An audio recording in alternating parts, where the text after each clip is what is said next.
Maria Santos had always been the anchor of her family. At 32, she worked 2 jobs to support her elderly mother and younger brother who struggled with addiction. Every morning she would kiss her 7-year-old daughter Sophia goodbye before heading to her cleaning job at the downtown office building, then rushing to her evening shift at the local diner. The family lived in a small apartment on the wrong side of town, but Maria made it feel like home.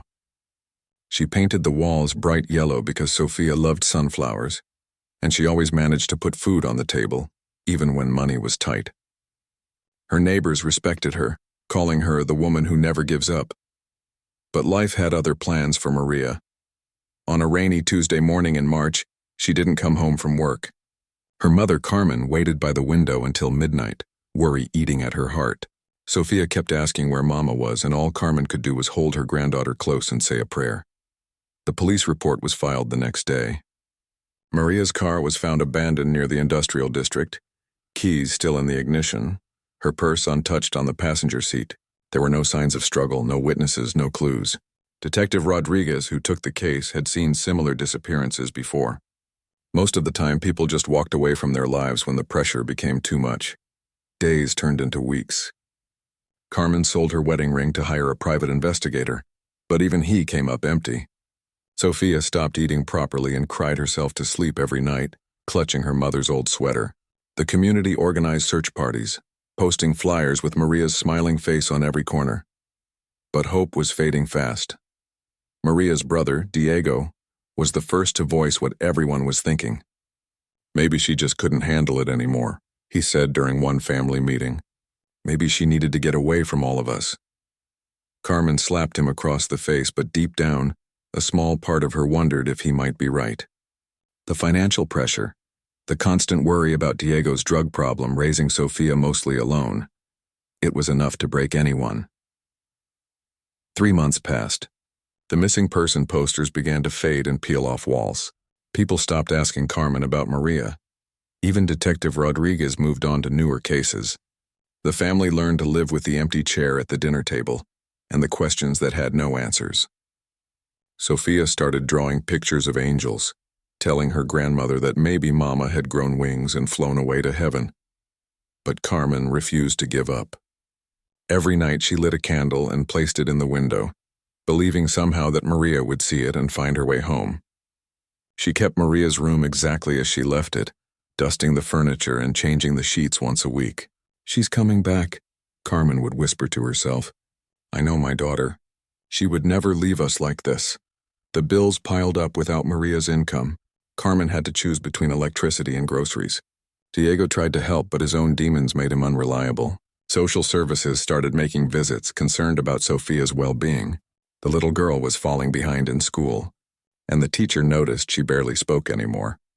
One evening, as Carmen tucked Sophia into bed, the child looked up with her mother's dark eyes and asked, "Abuela, do you think Mama is lost somewhere, trying to find us?" Carmen's heart broke a little more, but she managed to smile and say, "If she is, mija, she'll find her way back. Your mama is the strongest person I know." What Carmen didn't know was that her faith would be tested in ways she never imagined.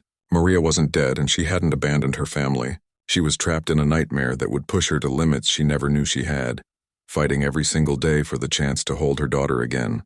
Maria woke up in darkness, her head pounding like someone had hit her with a hammer. The air smelled of mold and something else she couldn't identify, something that made her stomach turn. She tried to move, but realized her hands were tied behind her back with rough rope that cut into her wrists. Panic shot through her body like electricity. She was lying on a concrete floor that felt damp and cold against her cheek. As her eyes adjusted to the darkness, she could make out the shape of a small room with no windows. The only light came from a thin crack under what looked like a heavy metal door. Maria tried to remember how she got here, but her last clear memory was walking to her car after her cleaning shift. The door opened with a loud screech, and harsh light flooded in, making her squint. A tall man with a beard stood in the doorway, his face hidden in shadows. "You're awake," he said in accented English. "Good. We have work to do." Behind him, Maria could see other figures moving around, but she couldn't make out their faces. "Please," Maria whispered, her voice hoarse. "I have a little girl. She needs me. I'll give you whatever money I have, just let me go home." The man laughed, a sound that made her skin crawl. "Money," he said. "Lady, you're worth much more than money to us now." Maria learned she was in an abandoned warehouse on the outskirts of the city, controlled by a human trafficking ring that had been operating for years. The man with the beard, who the others called Victor, explained her situation with cruel satisfaction. She would work for them now, doing whatever they told her to do. If she tried to escape or refused to cooperate, they would hurt her family. They knew where Sophia went to school, where Carmen lived, what time Diego usually got high behind the liquor store. There were 12 other women in the warehouse, all trapped in the same nightmare. Some had been there for months, others for years. They came from different countries and spoke different languages, but they all shared the same look of broken hope in their eyes. An older woman named Elena, who had been there the longest, became Maria's guide to survival. "You have to be smart," Elena whispered to Maria during their brief rest periods. "Fight back when you can, but choose your battles. They will hurt you if you resist too much, but they need you alive and functional. Remember why you're fighting to survive. Your daughter needs you to come home." The days blurred together in a pattern of horror and small acts of resistance. Maria was forced to work in terrible conditions, but she never stopped looking for a way out. She memorized the guards' schedules, noting when they were most careless. She observed which doors were always locked and which ones sometimes remained open for a few minutes.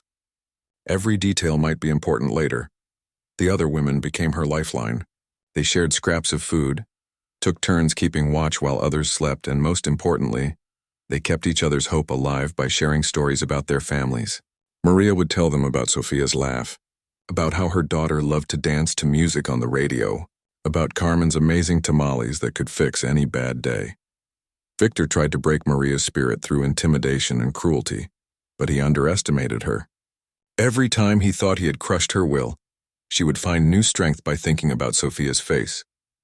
"Your family thinks you're dead," he would taunt her. "They've probably forgotten all about you by now." But Maria knew better. She could feel Carmen's prayers like a warm hand on her shoulder, and she knew her mother would never stop believing she was alive. One night, about 2 months into her captivity, Maria overheard Victor talking on his phone about moving the operation to a new location. They were getting nervous about staying in one place too long. This could be her chance. During the chaos of moving, security might be more relaxed. She began planning, sharing her ideas with Elena and the other women who had become her sisters in survival. The plan was dangerous and might not work, but Maria knew she had to try. Sophia's 8th birthday was coming up in a few weeks, and she had promised her daughter they would celebrate together. She wasn't going to break that promise if she could help it.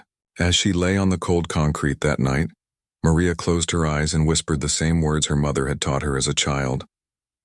"God, give me strength to face tomorrow and wisdom to find my way home." The opportunity came sooner than Maria expected, but not in the way she had planned. A fight broke out between 2 guards over money, and in the chaos that followed, one of them accidentally left the main door unlocked. Elena noticed first and quietly signaled to Maria. They had maybe 10 minutes before someone would discover the mistake. Maria's heart raced as she helped Elena and 2 other women, Yuki and Rosa, slip out of their restraints using a piece of broken metal they had hidden weeks ago. They had to leave the others behind. There wasn't time to free everyone, and too many people moving would attract attention. It broke Maria's heart, but Elena insisted, "Go, get help. Come back for us." The 4 women crept through the dark warehouse, stepping carefully around broken glass and old machinery. Maria could hear her pulse pounding in her ears. Every shadow looked like a guard. Every small noise sounded like discovery. They reached the door and found themselves looking out at an industrial area they didn't recognize, surrounded by empty lots and abandoned buildings. They ran into the night, not knowing where they were going, just knowing they had to get as far away as possible. Rosa collapsed after the first mile. She had been beaten badly just days before and couldn't keep up. Yuki stayed with her, insisting the other 2 continue. "Find help," she whispered to Maria. "Send police back for us." Maria and Elena kept running until their legs gave out. They found themselves in a residential neighborhood just as the sun was coming up. An elderly man watering his garden saw them, 2 dirty, exhausted women in torn clothes, clearly in distress. Instead of calling the police immediately, he invited them into his kitchen and gave them water and bread. "Please," Maria begged him. "Call 911. There are other women still trapped. They're in a warehouse about 5 miles from here." The man, whose name was Mr. Henderson, listened to their story and immediately called the authorities while his wife found them clean clothes and tended to their injuries. Detective Rodriguez was the first officer to arrive at Mr. Henderson's house. When he saw Maria sitting at the kitchen table, alive but traumatized, he couldn't believe his eyes. "Maria Santos," he said, "your family has been looking for you for 4 months. Your mother never stopped believing you were alive." The next few hours were a whirlwind of police interviews, medical examinations, and planning the rescue operation. Maria insisted on going with the police to show them the exact location of the warehouse. She was terrified but determined.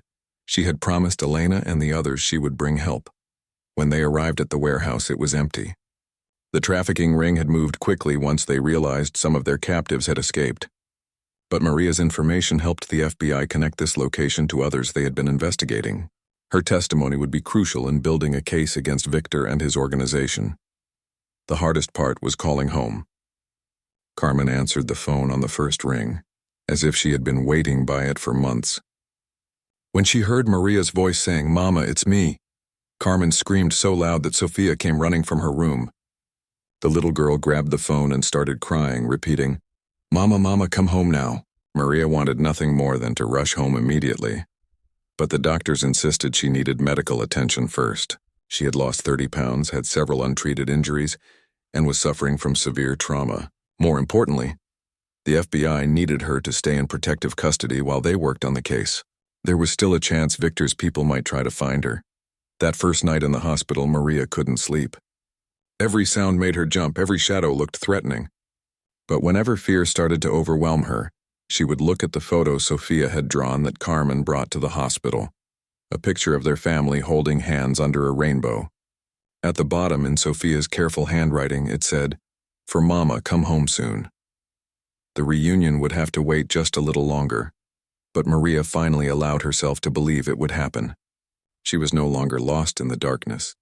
She had found her way back to the light, and now she was going to help make sure Victor and his people could never hurt anyone else the way they had hurt her and the other women. Elena's words echoed in her mind. "Remember why you're fighting to survive." Maria had survived, but now she had a new fight ahead of her. The fight for justice, not just for herself, but for all the women who weren't as lucky as she was. 3 days later, Maria finally walked through the front door of her apartment. Sophia launched herself into her mother's arms with such force that they both nearly fell over. The little girl clung to Maria like she might disappear again, touching her face and arms to make sure she was real. "I drew you pictures every day," Sophia whispered. "Abuela said you would come back, but I was scared you wouldn't remember me." Carmen couldn't stop crying. She had aged years in the 4 months Maria was gone. Her hair was grayer, her face had new lines, but her eyes sparkled with a joy Maria hadn't seen in years. Even Diego was there, cleaner and more alert than Maria had seen him in a long time. "I got into a program," he told her quietly. "When you disappeared, I realized I needed to step up for Sophia and Mama." The apartment looked exactly the same, except for the dozens of photos of Maria that Carmen had placed around the rooms, on the refrigerator, the coffee table, even taped to the bathroom mirror. "I needed to see your face everywhere," Carmen explained. "It helped me believe you were still out there somewhere." But adjusting to normal life was harder than Maria had expected. Loud noises made her panic. She couldn't sleep with the lights off. Going to the grocery store felt overwhelming because there were too many people around. Simple things like taking a shower or cooking dinner became huge challenges because her mind would flash back to the warehouse. Sophia noticed her mother's struggles and tried to help in the way only a child could. She would sit quietly next to Maria when the panic attacks came, holding her hand and humming the songs they used to sing together. She drew new pictures showing Maria as a superhero, complete with cape and mask. "You're the strongest mama in the world," Sophia would say. "You fought the bad guys and came home to me." The FBI investigation was moving forward, but slowly. Agent Sarah Mills, who was leading the case, explained that human trafficking rings were complex operations with connections across multiple states. They had arrested 3 low-level members, but Victor and the main operators were still at large. "We need your testimony," Agent Mills told Maria. But I understand this is difficult for you. Maria knew she had to testify, not just for herself but for Elena and all the other women who were still trapped. She worked with a trauma counselor to prepare for the emotional challenges of reliving her experiences in court. The counselor, Dr. Patricia Vega, helped Maria understand that her nightmares and anxiety were normal responses to what she had endured. You survived something that would break most people, Dr. Vega explained. Your mind is trying to protect you by staying alert for danger. But now you're safe and we can help you learn to feel safe again. The therapy sessions were hard, but Maria was determined to heal for Sophia's sake and for her own. Weeks passed, and slowly Maria began to reclaim pieces of her old life. She couldn't return to her cleaning job yet. Being alone in empty buildings triggered too many memories. But she found work at a local community center helping other women in crisis. Her own experience, as terrible as it was, gave her unique insight into how to help survivors of trauma and violence. The community center job also connected Maria with other people who had overcome seemingly impossible circumstances.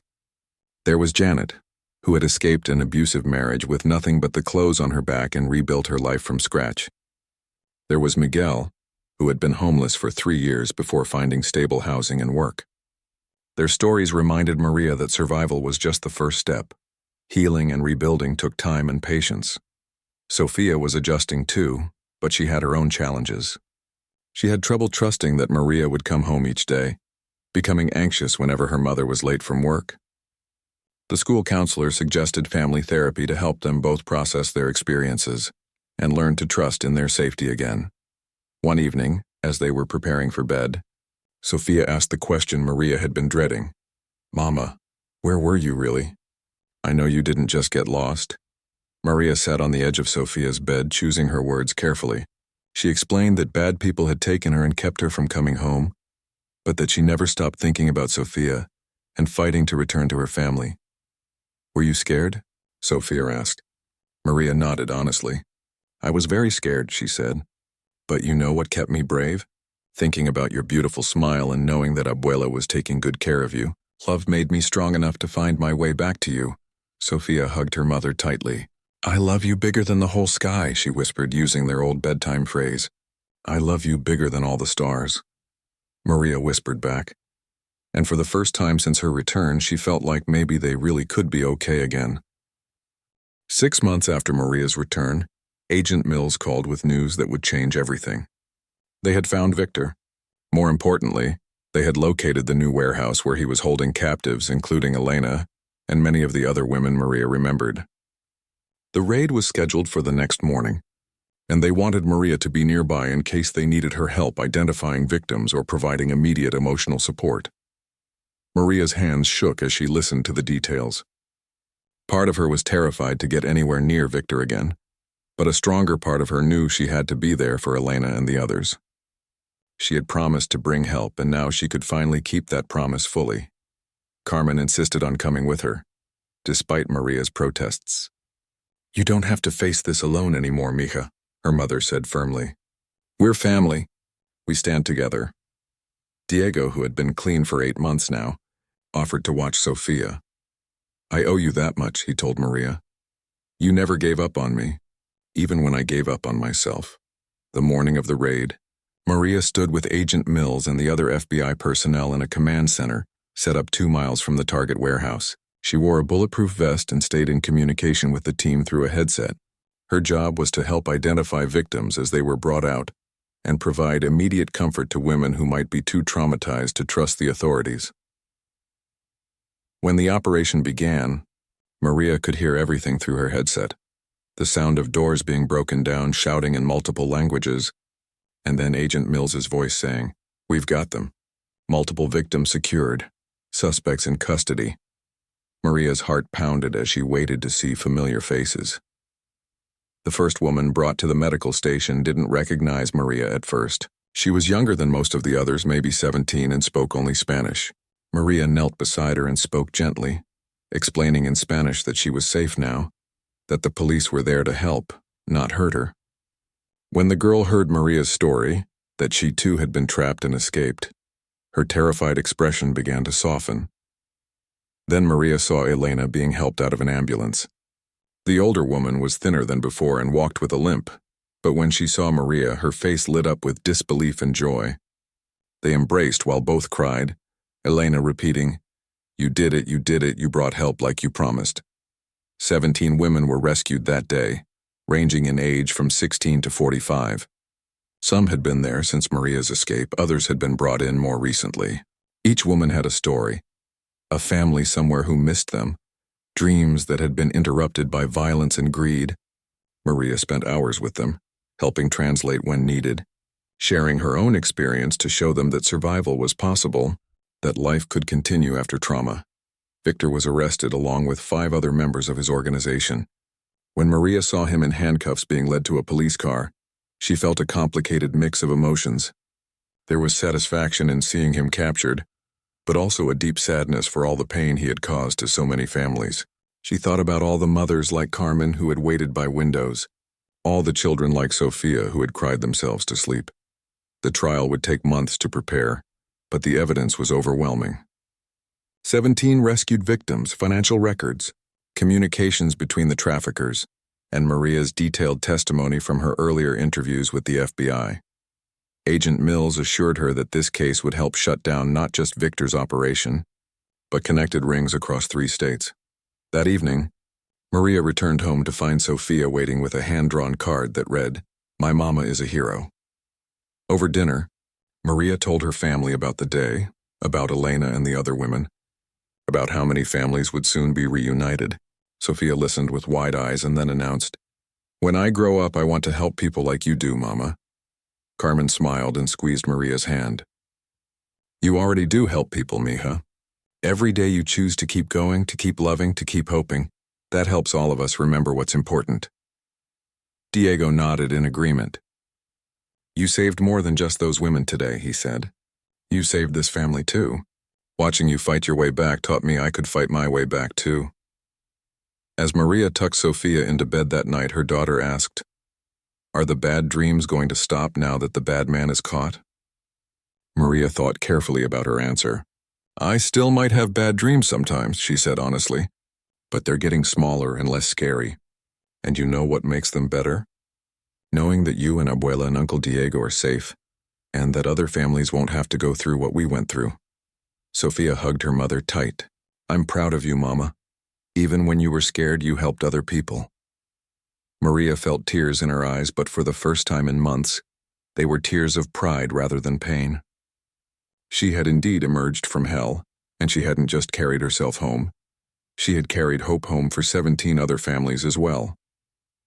2 years later, Maria stood at a podium in front of a packed auditorium, looking out at an audience of law enforcement officers, social workers, and survivors of human trafficking. She wore a simple blue dress that Sophia had helped her pick out, and around her neck was a small silver pendant, a gift from Elena, who was now living safely with her sister in Arizona and working as a counselor for other trafficking survivors. "My name is Maria Santos," she began, her voice steady and clear. 2 years ago, you might have seen my picture on a missing person poster. My family thought I was lost forever. I thought I was lost forever. But I'm here today to tell you that even in the darkest places, hope survives, and love finds a way to bring us home." The speech was part of a national conference on human trafficking prevention and survivor support. Maria had become a sought-after speaker, sharing her story not for attention or sympathy, but because every person who heard it might recognize warning signs, might help prevent another family from going through what hers had endured. In the audience, Carmen sat in the front row next to Sophia, now 10 years old and growing into a confident young girl who talked about becoming either a lawyer or a counselor when she grew up. "So I can help people like Mama does," she would explain to anyone who asked about her career plans. Diego was there too, 18 months sober and working as a mechanic while taking night classes to become a drug counselor. After her speech, Maria was approached by a young FBI agent named Lisa Chen. "Mrs. Santos," she said, "your testimony helped us shut down 4 more trafficking operations in the past year. The information you provided about how these networks operate has been invaluable to our investigations." Agent Chen handed Maria a folder containing letters from families of other rescued victims. Maria opened it carefully and began reading. There was a letter from the parents of Yuki, the young woman who had stayed behind with Rosa during Maria's escape. Both women had been rescued in a raid 6 months later. Rosa was back home in Guatemala with her children, and Yuki had started college in California. Another letter was from the teenage girl who had been brought to the medical station on the day of Victor's arrest. She was now living with foster parents who specialized in helping trafficking survivors, attending high school, and planning to study social work. "You were the first person to make me believe I could have a real life again," she had written. "Thank you for showing me what strength looks like." That evening at home in their small apartment that now felt genuinely safe and warm, Maria helped Sophia with her homework while Carmen prepared dinner. Their life looked ordinary from the outside, a single mother, her daughter and her grandmother sharing simple meals and evening routines. But Maria knew there was nothing ordinary about the love that filled their home, love that had survived the worst test imaginable. Victor had been sentenced to life in prison without the possibility of parole. His organization had been completely dismantled, and dozens of other arrests had been made based on evidence gathered from his operation. At his sentencing, Maria had chosen to give a victim impact statement, not to demand revenge, but to speak for all the women who hadn't survived, who hadn't made it home to their families. "You took months of my life," she had told him in court. "You tried to take my hope, my dignity, my humanity. But you failed. You failed because love is stronger than fear, and family is stronger than evil. Every woman who walks free because your operation has been shut down is proof that you failed." Now, as Maria tucked Sophia into bed, her daughter asked the question that had become their nightly ritual. "Tell me the story about how you found your way home." Maria smiled and began the story she had told hundreds of times now, but never grew tired of sharing. Once upon a time, there was a mama who loved her little girl more than all the stars in the sky. When bad people tried to keep them apart, the mama never stopped fighting to get back to her family. Because love is the strongest magic there is.